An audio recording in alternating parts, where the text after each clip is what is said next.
রাতের বেলা মদিনার রাস্তায় তখন শুনশান নীরবতা। একজন মানুষ একা হাঁটছেন ছদ্মবেশে। কোনো গার্ড নেই, সঙ্গী নেই, শুধু একটা লণ্ঠন। হঠাৎ একটা তাঁবু থেকে শিশুর কান্না ভেসে এলো। মানুষটা থামলেন, ভেতরে গেলেন, দেখলেন একজন মা শিশুদের ঘুম পাড়াতে শুধু পানি গরম করছেন, রান্নার কোনো কিছু নেই।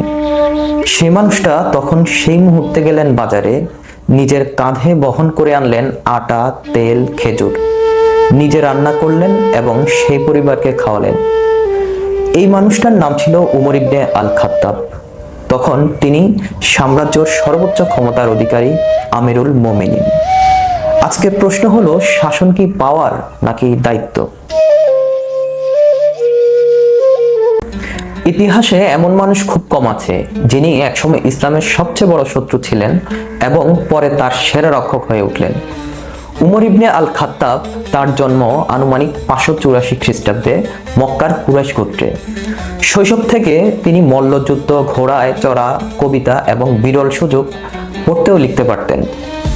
ইসলামের শুরুতে তিনি এতটাই বিরুদ্ধে ছিলেন যে নবী হযরত মুহাম্মদ সাল্লাল্লাহু আলাইহি সাল্লামকে হত্যার ইচ্ছা নিয়ে রাস্তায় বেরিয়েছিলেন। কিন্তু পথে তার বোনের ঘরে থামলেন, দেখলেন বোন ও ভগ্নিপতি কোরআন পড়ছেন।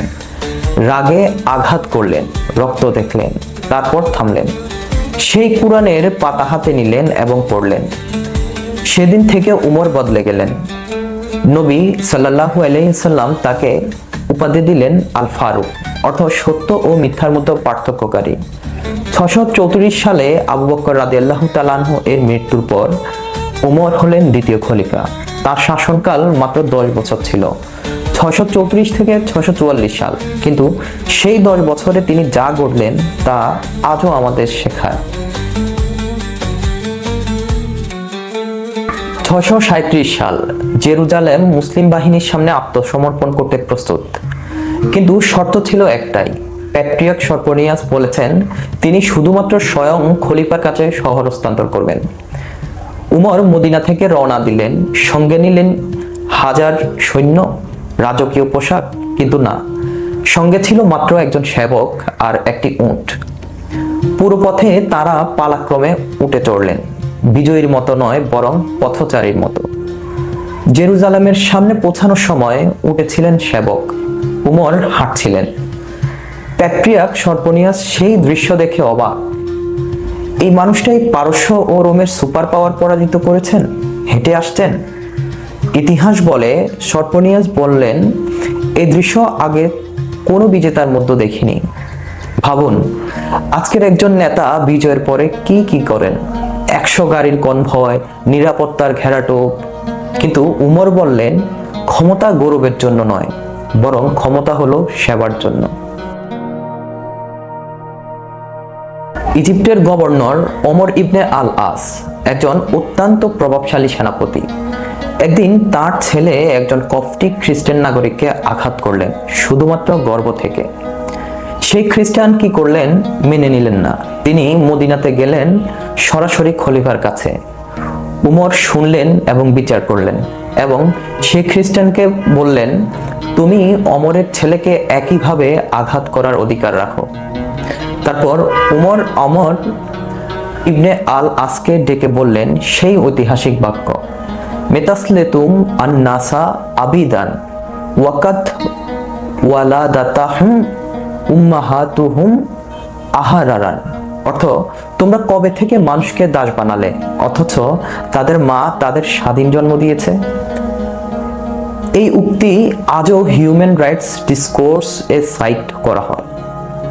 1400 বছর আগের ভাবুন, গভর্নরের ছেলে সাম্রাজ্যের সবচেয়ে ক্ষমতাশালী পরিবারের একজন এবং একজন সংখ্যালঘু নাগরিক যার ধর্ম আলাদা। আইনের চোখে তারা সমান ছিল। এটাই ছিল উমরের শাসনের সংজ্ঞা। উমরের ছেলে আব্দুল্লাহ একদিন সরকারি চারণভূমিতে উট চড়াতে দিলেন। উটগুলো মোটা তাজা হলো সরকারি জায়গার ভালো ঘাসে, বিক্রি হলো বেশি দামে। উমর বিষয়টি জানতে পেরে জিজ্ঞেস করলেন, তুমি কি আমিরুল মুমিনিনের ছেলে পরিচয় দিয়ে এই জায়গা পেয়েছ? তখন তিনি সমস্ত মুনাফা রাষ্ট্রীয় কোষাগারে জমা দিয়ে দিলেন। নিজের ছেলে, নিজের পরিবার, কোনো ছাড় নেই। হাসিবু আনফুসাকুম কাবলা আন তুহাসাবু, নিজেকে হিসাব করো তোমাকে হিসাব করা হওয়ার আগে। এটি আজকের জিরো টলারেন্স পলিসি এর 1400 বছর আগের ভাষা। মাত্র 10 বছরে উমর যা গড়লেন সেটা আজও আমাদের গভর্নেন্সের অনেক কনসেপ্টের ভিত্তি। প্রথমবারের মতো তিনি তৈরি করলেন দিওয়ান আল খারাজ, রাজস্ব বিভাগ, আজকের ন্যাশনাল বোর্ড অফ রেভিনিউ এর মতো। বাইতুল মাল, রাষ্ট্রীয় কোষাগার, যেখান থেকে শিশু, বিধবা ও প্রতিবন্ধীদের ভাতা দেওয়া হতো। স্বাধীন বিচার বিভাগ, বিচারকরা খলিফার প্রভাবমুক্ত, এমনকি খলিফার বিরুদ্ধেও রায় দিতে পারতেন। গভর্নরদের জন্য অ্যাসেট ডিক্লারেশন, ক্ষমতায় আসার আগে এবং পরে সম্পদের হিসাব। সারপ্রাইজ ইন্সপেকশন, গভর্নরদের অঘোষিত অডিট দুর্নীতি রোধে। পাবলিক হিয়ারিং, গভর্নররা হজের সময় মক্কায় এসে জনগণের অভিযোগ শুনতেন। এবং সবচেয়ে উল্লেখযোগ্য, তিনি নিজেও আইনের উপরে ছিলেন না, বিচারকরা তার বিরুদ্ধেও রায় দিতে পারতেন। এখন ওয়েস্টার্ন একাডেমিয়াতে সার্ভেন্ট লিডারশিপ থিওরি কয়েন হয়েছে 1970 সালে রবার্ট গ্রিনলিফ এর মাধ্যমে, কিন্তু গবেষণা বলে উমর এই কনসেপ্ট প্র্যাকটিস করেছিলেন 1335 বছর আগে। এখন স্বাভাবিকভাবেই একটা প্রশ্ন আসে, এই মডেল কি আজ সত্যি কাজ করবে? 1400 বছর আগের একটি ব্যবস্থা কি 2025 সালে প্রযোজ্য? বিভিন্ন আলেম ও ঐতিহাসিকদের মতামত আলাদা। একদল বলেন এই নীতিগুলো universal, accountability, transparency, rule of law এগুলো কোনো নির্দিষ্ট যুগের নয়। আরেক দল বলেন তৎকালীন সমাজ অনেক সরল ছিল, জনসংখ্যা কম ছিল, টেকনোলজি ছিল না, আজকের জটিল রাষ্ট্রে সরাসরি কপি করা সম্ভব নয়। এবং ইতিহাসবিদরা সতর্ক করেন পরবর্তী শাসকরা অনেক সময় নেতাদের আইডিয়ালাইজড করেছেন রাজনৈতিক কারণে, তাই সব বর্ণনা ক্রিটিক্যালি দেখতে হবে। কিন্তু একটা বিষয় বেশিরভাগ একমত, নীতিগুলো আজও প্রাসঙ্গিক, শাসক নিজের জন্য নন বরং জনগণের জন্য। এই কনসেপ্ট কোনো কালে পুরনো হয় না। আজকের এপিসোড থেকে 3টে জিনিস মনে রাখুন। প্রথমত, নেতৃত্ব মানে আমানত, অধিকার নয়। উমর বলতেন আল্লাহ একদিন জিজ্ঞেস করবেন, সেই অ্যাকাউন্টেবিলিটি থেকেই আসে সত্যিকারের শাসন। দ্বিতীয়ত, আইন সবার জন্য সমান, নইলে কোনো আইনই নেই।